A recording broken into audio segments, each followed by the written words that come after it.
Hey, it's me, your house talking. You know, to make me really happy, go to Lowe's and get some tools to fix me up. They have the widest selection with the right tools for every job. You do that for me, I'll give you back those socks you've been looking for. And maybe your sunglasses. But not the watch. The watch is mine now. Make your home happy all season long and go to Lowe's for great deals, like a free Cobalt 80-volt max battery via rebate with purchase of Cobalt string trimmer, blower, or chainsaw. Offer valid 3/9 through 3/31 on select Cobalt products. See store for details, U.S. only. Blog Talk Radio.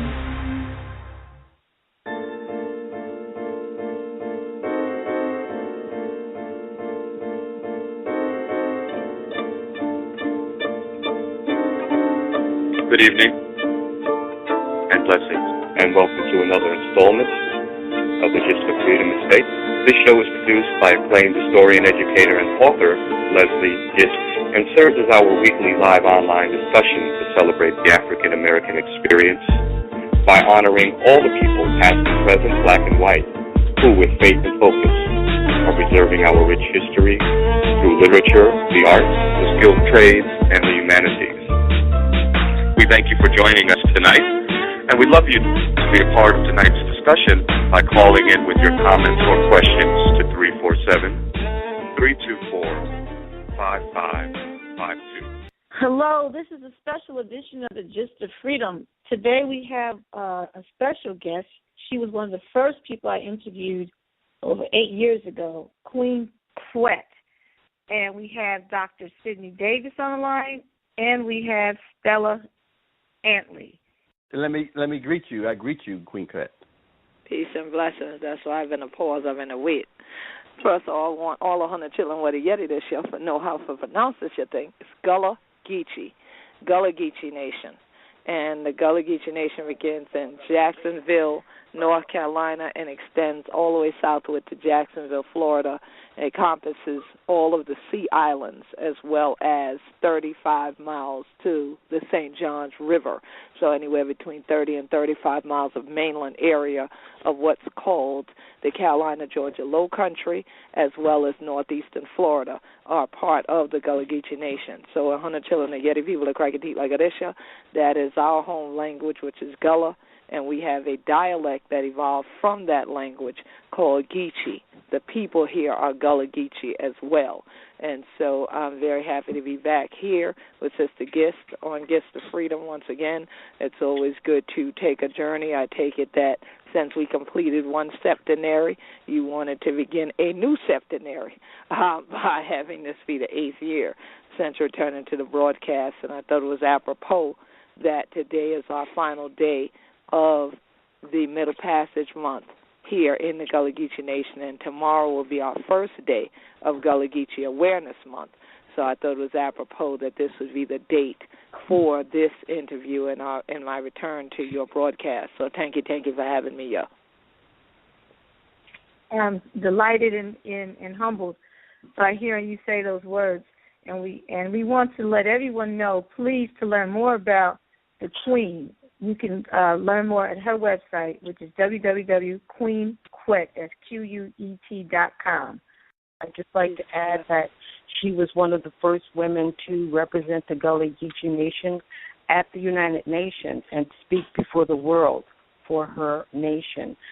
She is a computer whiz, a mathematician, and she's been indoctrinated all over the world and spoken all over the world about the mission of the Geechee Gaelic people. Thank you and welcome, Queen Quet. Thank you. And I just want to say I'm not the first woman. I'm the first person for Gullah Geechee to speak for Gullah Geechees at the United Nations. I'm the first person, so not just the first woman, and that does make a massive difference in terms of world history. Yes. Wow. The United Nations. Yes. Very, very. Before I start, I just wanted to thank Dr. Sidney Davis for taking time out of his world schedule and lectures to join us as well. Dr. Davis is a world-renowned archaeologist in African history and theologian, and I appreciate him being with us. I'd like to do a moment of silence for all the Trayvon Martins of our fallen brothers and sisters as the slaveholding me was having to run for her life and being shot at in 1815 as I am in 2015. So So we could just do a moment of silence for our brothers and sisters that have been killed in the United States. And thank you for that. First, before I begin, I wanted to just add that the slaveholding me lived to be 111, and I'm on a mission, my birthright and my sojourning, to get reparation for her and all of our African descendant ancestors, if we can. The United Nations being a hallowed hall where we need to make this plea. I appreciate that they did put up this a permanent memorial for slavery, the transatlantic slave trade. However, it was brought to my attention by a happen chance when a media feed came across my screen, last of the steel being unveiled for the United Nations slavery memorial. And they've been working on that for the past 6 years, since 2007. I had not heard of it. I was elated when I saw it and got busy trying to get invited to represent the slave who I believe ancestrally lives on through me and my bloodline. But I was not able to do so. I spoke to a few African Americans and no one had heard about the memorial. I spoke with Queen Mother Blakely, who is the community mayor of New York, Harlem. She gave me some contacts. And then Anne Marie sent me a memo from the Consul General of Jamaica. And the inside salutation is what brought me to this journey that I'm on. And it said, "Dear fellow Jamaicans," and was an inside salutation on March 23rd. And he asked that they disseminate this memo to all of their Jamaican and Caribbean friends. So I was waiting for where the African American part would come in, and I never read that. So that's when I started this mission on why we were not invited, why we were not visible. The resolution 62-122 that brought this into being in 2007 said it was to recognize all victims of slavery. So that's where we are now, and Dr. Davis can take over some more of the historical background on this. Well, the permanent memorial to slavery, which is now unveiled and in a prominent place in the UN Plaza, is an initiative that involved states in the Caribbean and in Africa to bring in funds and to construct and to bring into existence. But and this was under a UNESCO program. The UNESCO program was the program that was responsible for getting the word out to all member states. But it seemed that African Americans or the United States was left out of that notification, and as a result, we were not appraised of it. We were not appraised of the planning. We were not appraised of the funding or of the final unveiling that took place on March 25th. And there are a number of logistical reasons why that happened. I don't want to go into that, but the fact of the matter remains that we were unaware. We were not part of the picture as it pertains to this event and to this memorial. However, there were a few that were notified, those who were in a position because of their position or connection to the United Nations that were part of the invitation list, but these were high-level, prominent individuals mostly in the New York Committee, such as former Mayor David Dinkins and Queen Mother Dolores Blakely. They happened to be there.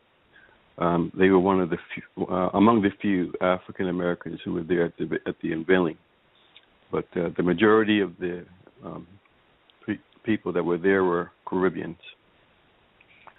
It was suggested that we at some time in the future, probably next year, that we hold a dedication of this event. So this is something that we're planning to have, a dedication where we will have a greater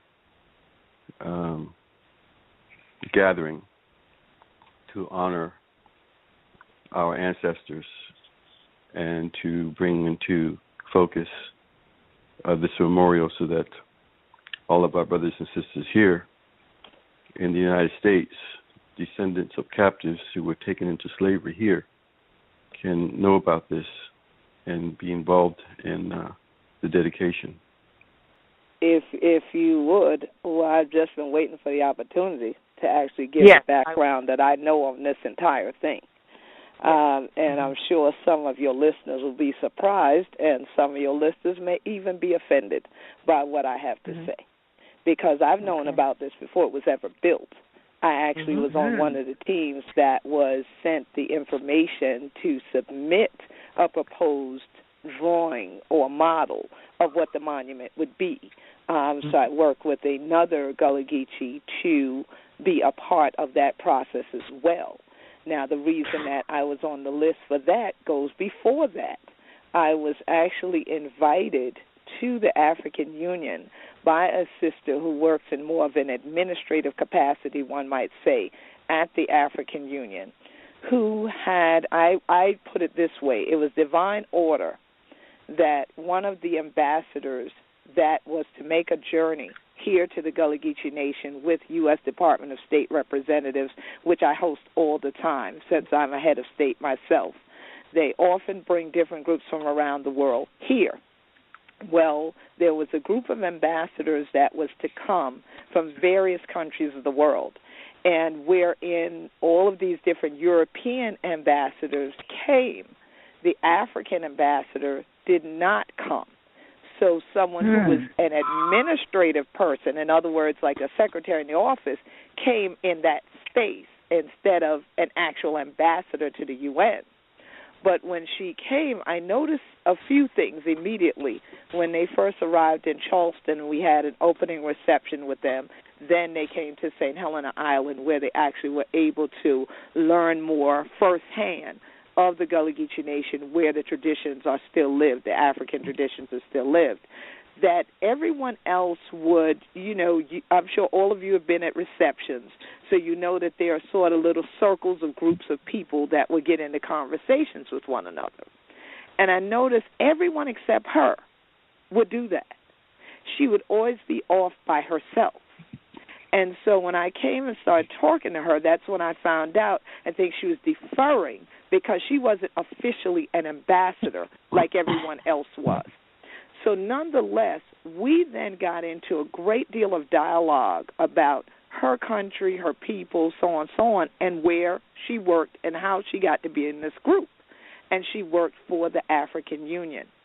Well, because of the continued contact with her over the course of about 2 or 3 more years, which was around the same time in 2007 that the initial declaration I was already mentioned happened, I ended up getting an invitation in 2009 or 2010 to come to the African Union office at any time that I would be in New York, because this sister wanted the head of the African Union office in New York to actually meet me and understand that with the African Union extending and saying they wanted to have one more part of the African Union, which would be the African diaspora, that there was only one person elected to actually be over a group of people in North America, and that was myself.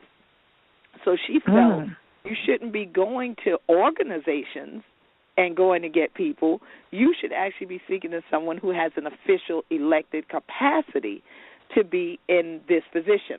So I came there the first time, met with the gentleman. He was Angolan, automatic connection to the Gullah Geechee Nation.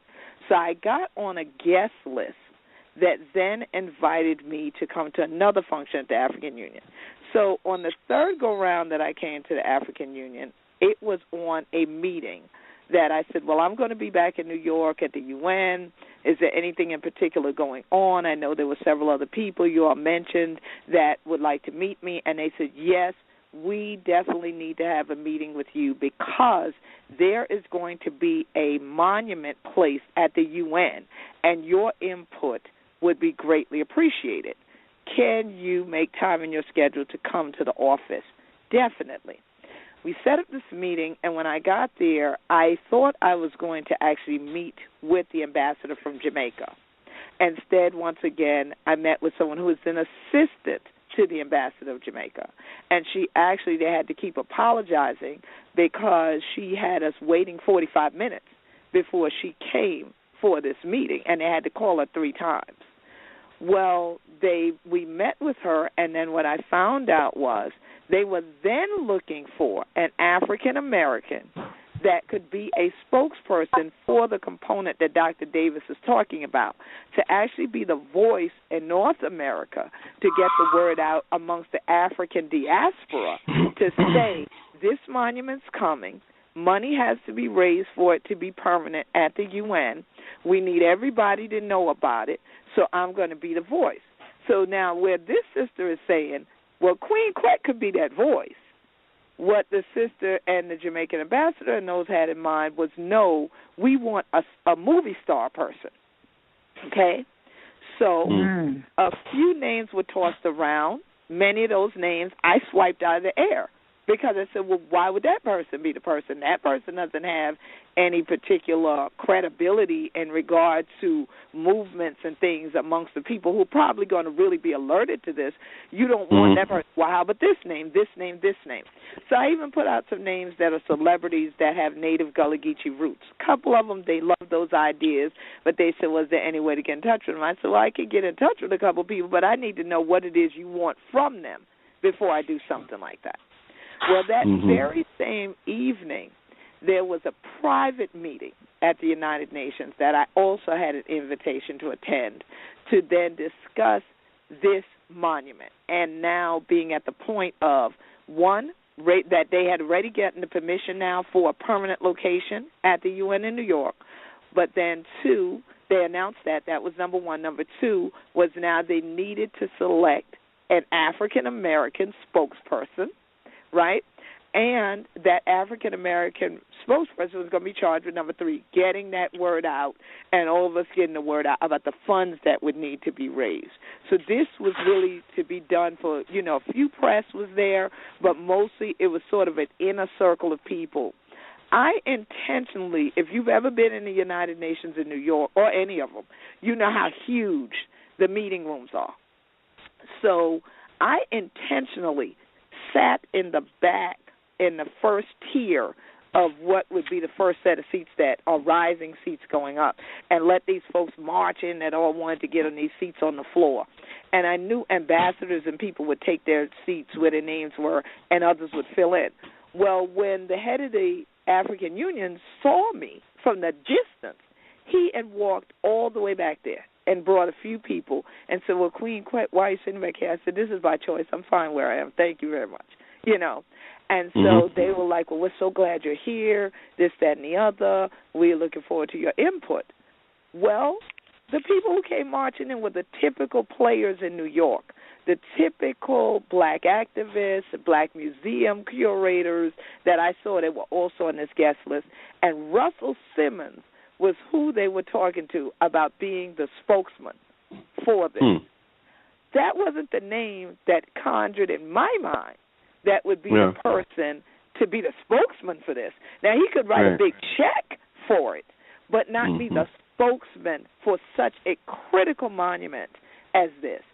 So when it all went through a year or so later, the things came out about the competition for the design, and since then, there was no more communication. There was never any email sent to me or anyone else that I know of that was there on that initial night or anything to say, here's the information. Can you get it out to your networks? Can you get it out if any of you know about social media? You know the Gullah Geechee Nation daily posts on social media. So had we been sent the link and the details and the information and finally apprised of where we are in the process, we could have kept the world knowing where we all were in the process. So it wasn't until they'd already selected the monument that I got an email, and they said, this is who's been selected and the monument's going to be built. The unveiling date never got a private invitation to even attend the unveiling date. Mm-hmm. That's what I was afraid of. And this is an abomination. It's really... It's an outrage. It's an outrage. It's an outrage that they would slight. That they would slight. They would slight you and ignore you after you having been involved in the process from almost the very beginning. This is an outrage. A celebrity. And the civil society had to charge as part of this $1.7 million that it took to erect and finance this. They were held responsible for getting the information out to all educational institutions and civic organizations. There was no reason African Americans should have been left out of that memorial. And I am asking, this is our third show on the Gist of Freedom, and I thank Sister Leslie for hosting us, that we request our own dedication, because slaveholding me was not a slave in Jamaica. She was a slave here, and they had all of the aristocratic. I did talk to John Clark, who was the Consul General, that sent out the what I would call a bigoted memo inviting very inclusive of Jamaicans and fellow Jamaicans and Caribbean. He had me call Kirk Davis of the UN and to see if he could get me a ticket. I never heard from Mr. Davis. So it's very, I can't even put into words hearing you say that. I just assumed she was invited. Go ahead. There has been no dedication. There has been no dedication. Well, unveiling, semantics aside, unveiling, dedication. We need to have a dedication. Unveiling. There needs to be a dedication. Correct. Exactly. There does need to be a dedication. Absolutely. Thank you. So that's my quest. That's what I've been trying to do, the Sojourney, and I'm glad to have you all join me. Dr. Davis did attend, and he gave me a very graphical depiction. He said there were a few scattered at, but no, not the way. With 15 million Africans in diaspora, and a third of those being women. And this is the year of the woman slave. So with the slaveholding, I want to represent her. And I think we have every right to go there and be seen in numbers.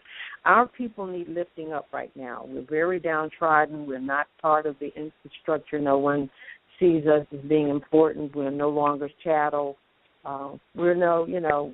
Equality is a commodity. And so we're not being brought into any of the different systems. Jamaica has a voice at the United Nations. We do not. I don't understand that. I know that they have their own island and everything, but they were slaves for sugarcane. We were slaves for cotton. I don't understand how they can get all the development funds from the United Nations and have a seat at the United Nations. And because we follow now, Queen Mother Blakely has advocated for this memorial with Queen Mother Moore for over 30 years. And she says that we fall under the United States Article Title 6, African American. So under that title, I think we should be, and they do have a committee that's going on now at the United Nations called the African Descendants. So I think we should try and become members of that as well. Well, let me add this, and anybody can go to Gullah Geechee TV if they type in Queen Quet African Union on YouTube or Gullah Geechee TV African Union on YouTube. You'll see the meetings that took place in New York at the African Union to start to try to have to further a dialogue that had been happening in various urban centers in the United States regarding the African diaspora, and in particular people of African descent in America, and them being an active part of what the African Union does. And and again, your listeners may be offended, but I'm speaking truth and reality. It degraded into nonsense. It degraded into competitivism. It did not go forth in line with African protocols and principles. So I say that to say this. If we do not respect us, no one else is going to respect us. I am not offended in the least by Jamaica standing for Jamaica. I'm not offended in the least for, let's say, Brazil to stand for Brazil. I am offended that people of African descent in North America do not unify, that they have taken on the worst of what happened to our ancestors during the transatlantic slave trade, and that they are still suffering from post-traumatic slave syndrome and seeking no cure. Okay? Right. That is the problem. That is central to what happened that day. Even that day, they were trying to nominate two people who would actually go to a conference and thereafter have a seat at the table at such activities as this. Again, the African Union themselves said, well, if it were up to us, because Queen Quet is already elected, we may select her, but because we're leaving this as a democratic process, we're not going to tell y'all who to pick. It's up to this group that's here to pick. And what did that turn into? Sexism. It became an issue where the males there, because I had my male assistant there, tried to even cordon him off in the corner and say, well, brother, let's just get the brothers to get the seat. So until these types of issues are dealt with amongst our own circle of people, we're not going to be respected in a global arena like the United Nations. So when Dr. Davis mentions that this was also connected to UNESCO, the UNESCO Slave Route Project has been blasphemous just about as far as I'm concerned, because from its inception, it has allowed for Anglo scholars to be the primary speakers on the experiences of people of African descent and those who were the victims of the transatlantic slave trade, as opposed to those of us who are on this phone right now. So again, if the voices haven't been there in these institutionalized frameworks, then they continue to go back to their same mailing list, you understand. The same people get the invitations to come in. Those same people are the ones that then want the photo ops and get to go to the receptions and the, whether we call it the unveilings or the dedications. They're the ones on those lists because they are the safe ones. And they are the ones that they feel they can just go ahead and at least, if someone asks a question, we can say so-and-so was here.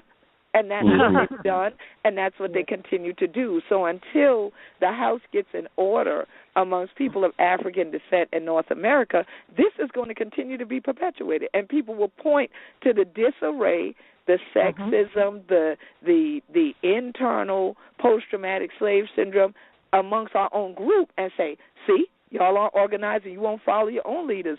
So what were we supposed to do? And they'll keep using that as their reasoning. Queen Quest, did they ever elect a spokesperson from the African American community? They did. For that particular conference, what they did was they selected two men who were out of the group called WADU, that's based in New York, which then meant that there was no one in any rural area in the South or anywhere else in the country that was going to be a voice. And they then went to this conference that was held in South Africa and have since gone to some different meetings at the African Union. But I don't think that the African Union ever fully placed a seat yet still for the African diaspora, because they said they still could not get a meeting of the minds from where they'd met up in the Northwest, where they'd met in the West in Californian areas, where they'd met in New York, and so on. And I did encourage them and urge them that all those areas they met in are cities, and they had yet to come to rural areas. So you still weren't going to get a proper voice if you were going to get a, quote, black person that just was an urban person and throw one person in a seat and say, this person can speak to all the issues for the African diaspora. That's not going to work. Where I live on land that was plantations, that's a whole different voice and experience than when I lived in New York City. You see what I mean? So they still have not filled that seat yet. I have to we need to. Can you hear me? No, go ahead. Go ahead, Leslie. Go ahead. I just became a member. They just appointed me a member of the WADU this past summer. And I've been a guest speaker there for. I spoke there 5 different times, and I was with the African Union.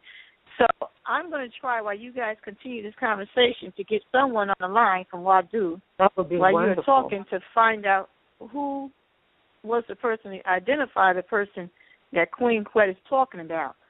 We can probably get to the bottom of this before this conversation ends. So I'm going to put myself on mute, and please continue. Okay. And let me just tell the sister before she go make her call on mute, that one of the parties that was involved in this is since deceased, and quote-unquote dead men tell no tales. So you're not going to find that information from one party because it is buried, literally, at this point. Well, when Russell but I Simmons, can tell you because I was there. But go ahead. You mentioned Russell Simmons. What share was he to? I thought he was going to be on the transatlantic permanent, and when they suggested you, but they wanted more of a celebrity figure. Did they ever fill that seat for the permanent? That was, well, Russell Simmons, I don't know what his final decision was, but that night of the meeting, Russell was asked about being the spokesperson for that memorial and helping to raise money for that memorial. I tweet with him all the time. I never saw him officially take on that role. And one of the things that they were concerned about is that Russell was focusing on even today's trafficking of human beings. And they did not want the two topics to get blended, which, makes sense. That when we're talking about being victims of the transatlantic slave trade, that is a different topic than modern-day human trafficking. Yes. And so they didn't want the two combined, and even that very night he combined both. And so I don't think that went where they wanted it to go, and I never saw any tweets or any postings from him about the fundraising. And that was the main reason they wanted the, quote, celebrity African-American, end quote, because they wanted that person to be part of the American fundraising that Dr. Davis was mentioning earlier, and we really didn't hear any voice about that. So I never got anything that showed if they did end up getting an African-American celebrity, and I think herein lied the problem with the PR on the fact that this memorial was even in the process of being built, much less the fact that it now exists. Well, and it started in 2007. Yes. Go ahead, Dr. Davis. I have been educated today by Queen Ket on this whole matter, and obviously, I was not aware of any of this, so I appreciate this information. But we have now identified this problem. We see all the machinations that have taken place that resulted in this outrage, I call it. Day of absence. We need to get behind Queen Ket on this matter. And I think between Queen Ket, Queen Mother Blakely, and yourself, Stella, that we can now start an initiative to get the representation that we need going forward. And I want to support you, Queen Ket, in all your efforts. I honor you, and you're obviously more than competent. Your station and your place in our tradition is unquestioned, and you obviously excel over and above any spokesman that I've ever heard on the subject. And so we want to do, at least I do, I want to work with you, and I want to try to get together with yourself, Queen Mother Blakely, Stella, to go forward and getting the representation that we need. I know that Queen Mother Blakely, she is also very much involved with the African Union. In fact, she was there with the African Union conference they had this year. She spoke to them. So, but I would like to see you as the person that will be our spokesman and having the seat on the African Union. I mean, you're already attached to the United Nations. I don't understand why that was even a question. That's what they said. That was what they said. So we need to go forward on this, and we need to start preparing a road map as to how we will bring the recognition that needs to be brought to our people with regard to this event of this memorial. And we need to go further on this in addressing the whole aspect of reparations, rematriation to the motherland, and all these things. I want to honor you and applaud you for everything that you've done in this matter, and I thank you very much. And I know it's been frustrating, and you're correct. You are correct. It is very upsetting to see how this thing unfolded, but we need to now pick up the pieces and go forward on this matter. I agree with you 100%. And I also want to tell you that WADU was founded by Leonard Jeffries, Dr. Leonard Jeffries. Yes. Is everyone familiar with who he is? So I'm looking for his number. Most of the members of WADU are from different parts of the country. They're not native African Americans. They're from all over the world. So that in itself is a strange move because they really are not centered around African Americans. Their focus is not African Americans. It's a world. Well, Leonard Jeffries should know. Leonard Jeffries should know better to allow you to have the recognition that accrues to you in this matter. I mean, he was there. He should know better. He was there that day. And several other brothers who, a lot of people, especially New Yorkers, because I've lived there, I know all these people by name. I know several of them who actually are native Gullah Geechees as well, but they don't tell most of you that because they've been in Harlem and Brooklyn for all these generations now. And their focus is Africa. And so because many of them have businesses in Africa, they run tours to Africa, they've made their careers off of Africa, they do not focus on this issue in the same manner. Many of them have been installed in West African villages because of the money they bring to those villages. No problem there. But they have overlooked what is going on even right here with their land in the Gullah Geechee Nation. So when it comes down to living in the balance and the harmony of the protocols of respecting an elected chiefess, that is not in their purview. And so that became the dynamic, and as I said, the corner discussion, the sidebar corner discussion, and the women who were there were not happy. There were a number of different women there that represented different organizations, different bodies of work, and even the women were like, look, some of us would love to go to South Africa, but honestly, we would defer to Queen Quet too if, our vote would be for her.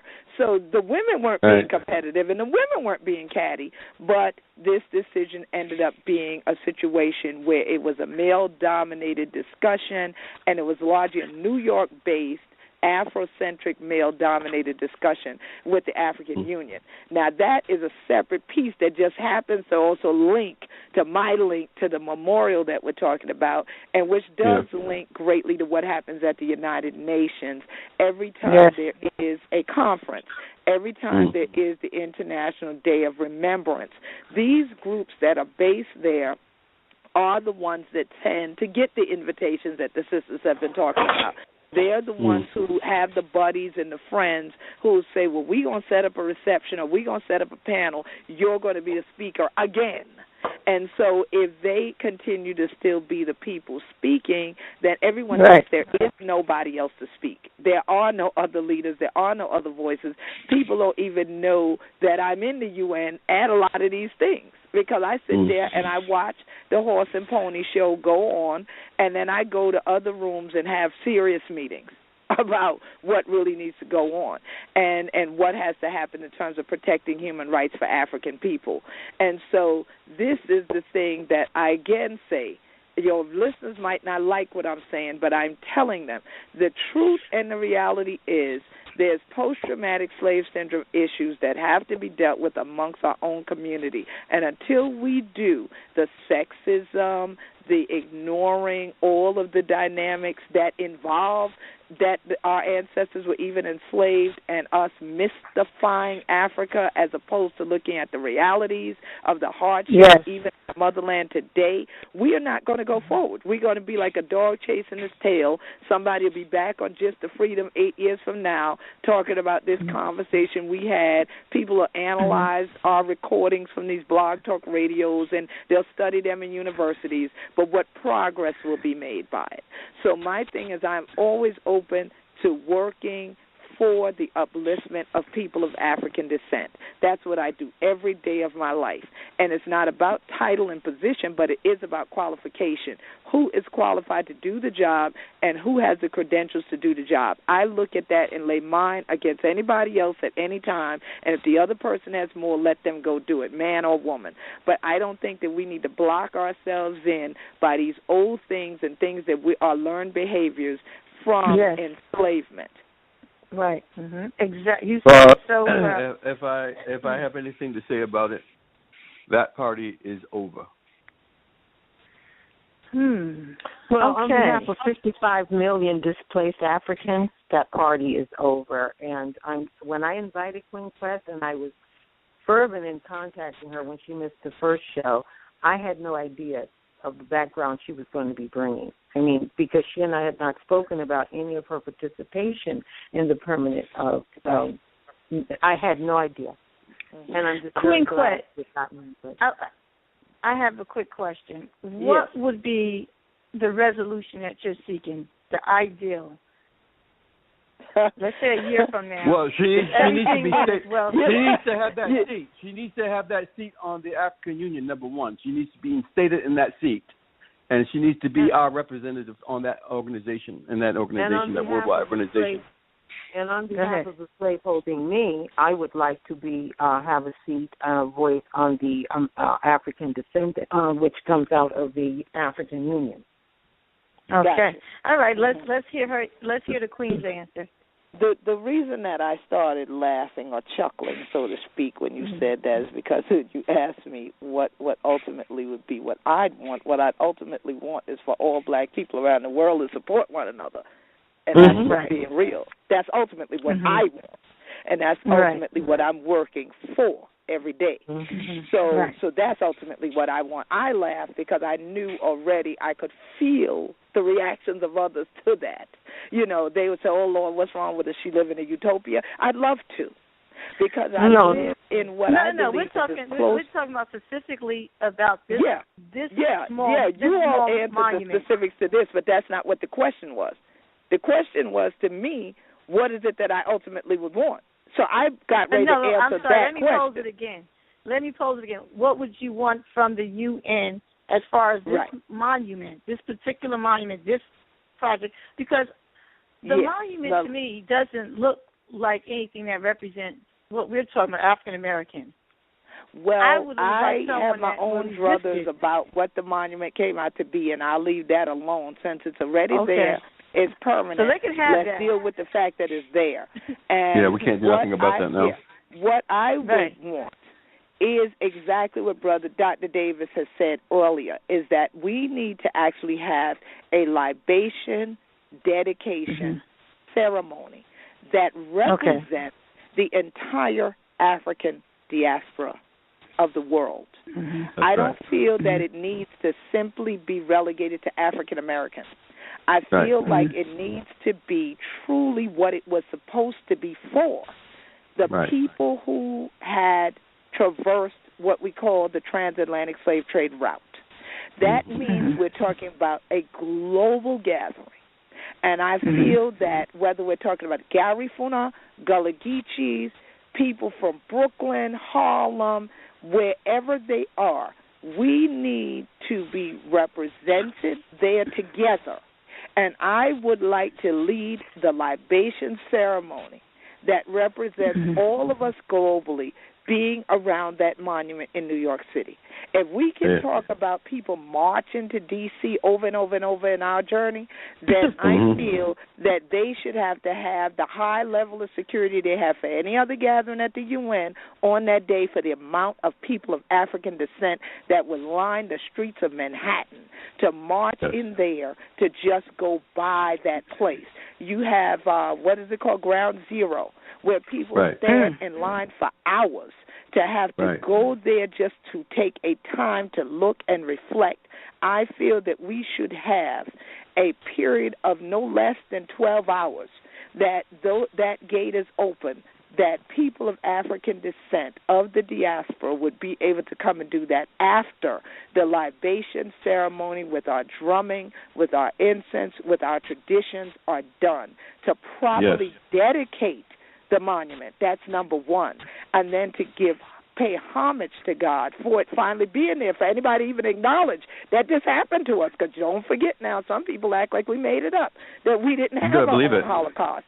And then three, to then truly give homage and credence to our ancestors that survived the Middle Passage and those that didn't, to try to lay to rest the spirits of those that didn't make it up that Hudson River right there in the back of the UN. That got sold at Wall Street and the East River right there in Manhattan.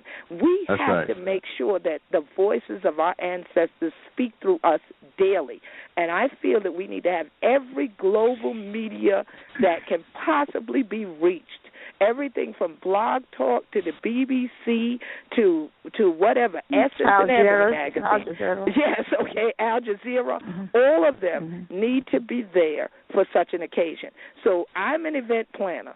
If I were planning the event, I just gave you where I would start, and then the invitations will go out. That's an excellent and beautiful answer. I don't think I expected it. It was as if you already studied and knew the answer to the questions. But I can see and envision everything that you said is extremely possible. I'm claiming it as if it is. We can do that. That is not a humongous feat. It says that one movement starts with one person. And I think that your words will resonate with a lot of listeners and the people that can say, why can't we stop? If we could, like you say, if we could continue to march over and over again to Washington, D.C., we need to redirect our energies to the people who succeeded while also paying homage and respect to those who didn't make it through the Middle Passage. But we need to start studying these people who made it through, because if it wasn't for their success, we wouldn't be here today. So just knowing our history tells us that is a small feat compared to what we've been through. So that's nothing. We can do this 12-hour memorial and dedication in New York City. That's nothing. So I think that the listeners, we're going to have a call of action. I will speak to Dr. Leonard Jeffries, and I will ask him and talk to some other people and see what we can do with this dedication ceremony, which we deserve. We deserve it. And for you to have run up and down, I guess, through the airplanes and airports trying to get to the UN to have these meetings, that is not in vain. On my dime, right? Not on anybody else's dime. Because you're an activist, you're a true activist, and it was worth every penny. And it's not in vain. It's not in vain. Everything happens for a reason. Yes, it does. So, it's done. I think it's done. We don't deserve it. The movement started. We demand it. That's right. I like that. I agree. Demand it. Absolutely. That's right. So I think we can end this show on this note. And I'd like to give Queen Quet the last comment, but we'll start with you, Dr. Davis, and then you, Stella, and then we'll end it with Queen Quet's last comments and her farewell. Well, let me say that she has spoken eloquently, and she has spoken to the point very much to what we need to do, what our problem is, what our solution is. She has eloquently demonstrated that in her comments. I'm fully behind her. I give her my support. I want to see this take place. I want to see this planning take place. I'm behind this effort, but I'm also very, very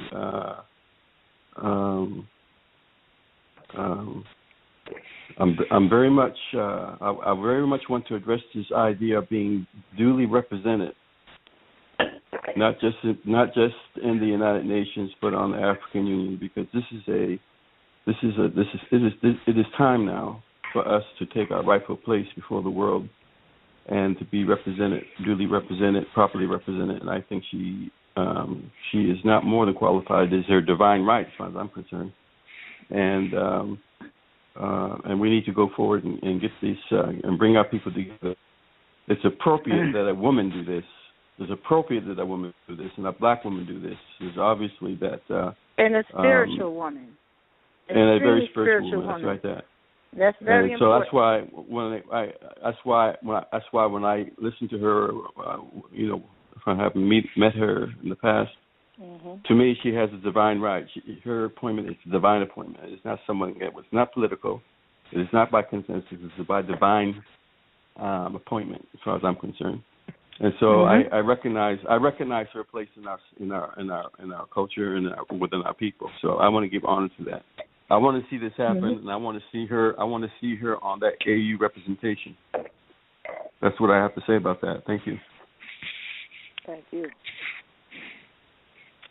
I would just like to add, do agree that we need to be recognized in this country, and the 55 million displaced Africans, as many as possible, should descend upon New York and recognize our ancestors. I'm very glad that this has developed into the think tank that it has. When I started this journey, it was just my voice being outraged, and I'm so happy to have you all join me, and I want to join you in any way and capacity that I can assist. I want to represent our ancestors and seek reparation, and also visit the UN African Nation as far as they're giving funds to the civil society to help us bring forth this day. What day we will select, I don't know. Maybe we can discuss that. But I think it's a wonderful idea and a long time in coming. And I'm just excited to have everybody join in. Thank you, especially Queen Clett. Yeah. Queen Clett, we're going to continue this conversation through Blog Talk Radio. We can make these telephone conversations private. Yes. And we can also have them public, but we can use this forum and this medium to continue this networking and to make sure that dedication happens. So we'll talk to you off air to make sure we have the right people on the line the next time we speak to you. Absolutely. Okay. All right. So you Leslie, have the last I want to acknowledge you, Leslie, for what you have been doing in bringing us together and mediating the discussion. So I want to applaud you as well. Okay. Well, I'm just a technical person. You go out, you get the guests, you are the producers, and I'm just here to, provide my skills and talents and my passion to help you, get your message out. So that's what I'm trying to do. So, like I said, we're going to organize and have Queen Clett back on with the right people. First and foremost, Dr. Leonard Jeffries. He's been on the show twice. And so we're going to get him on the line. He's right here in Jersey. He lives in New Jersey. So, Queen, without further ado. Well, yes, I just once again want to say thank you to all of Hana Wavinya in the circle today for we the crack we teach Madisha, because definitely our ancestors need to continue to be acknowledged. They need to have their names spoken, and as we all know that the African proverb tells us that as long as a man or woman's name is spoken, that man or woman never dies. So many of us no longer know the names even of our great-great-great-grandparents. But as long as we call out our African ancestors, they hear us. And so I definitely appreciate you for having this broadcast so that we can get others to call out these names and to stand with us and unite in making sure that what is a monument is not just seen as a piece of rock sitting at the UN, but that will actually be properly dedicated, and that energy and that power will always be there to also speak to all those coming through those gates to go to those meetings. So I look forward to continuing the dialogue, and I also pray that those who unite with us to do the dedication in New York will also come to Sullivan's Island here in the Gullah Geechee Nation, because this is the place where over 40% of all Africans enslaved in North America came through.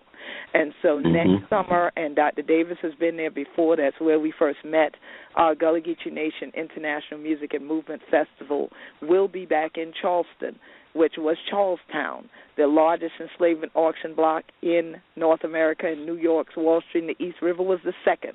We will be there the first Saturday in August next year.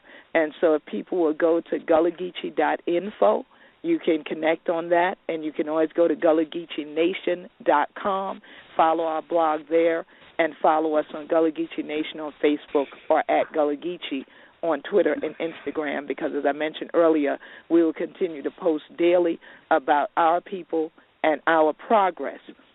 I'm not about struggle. I'm about progress.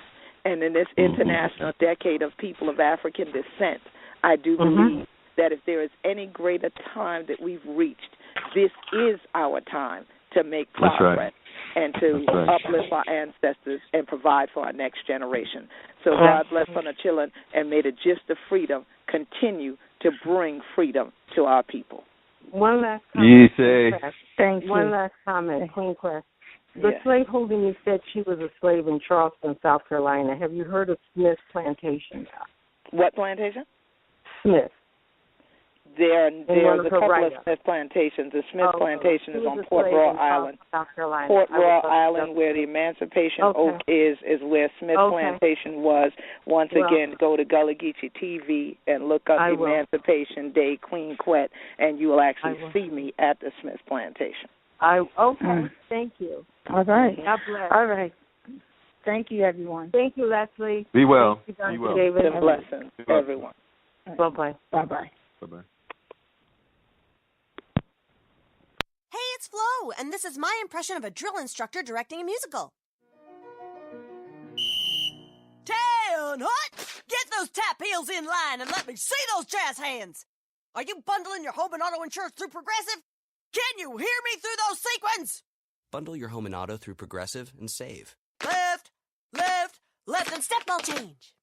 Progressive Casualty Insurance Company affiliates. Home insurance provided and serviced by other select insurers. Hey, it's me, your house talking. You know, to make me really happy, go to Lowe's and get some tools to fix me up. They have the widest selection with the right tools for every job. You do that for me, I'll give you back those socks you've been looking for. And maybe your sunglasses. But not the watch. The watch is mine now. Make your home happy all season long and go to Lowe's for great deals, like a free Cobalt 80-volt max battery via rebate with purchase of Cobalt string trimmer, blower, or chainsaw. Offer valid 3/9 through 3/31 on select Cobalt products. See store for details, U.S. only.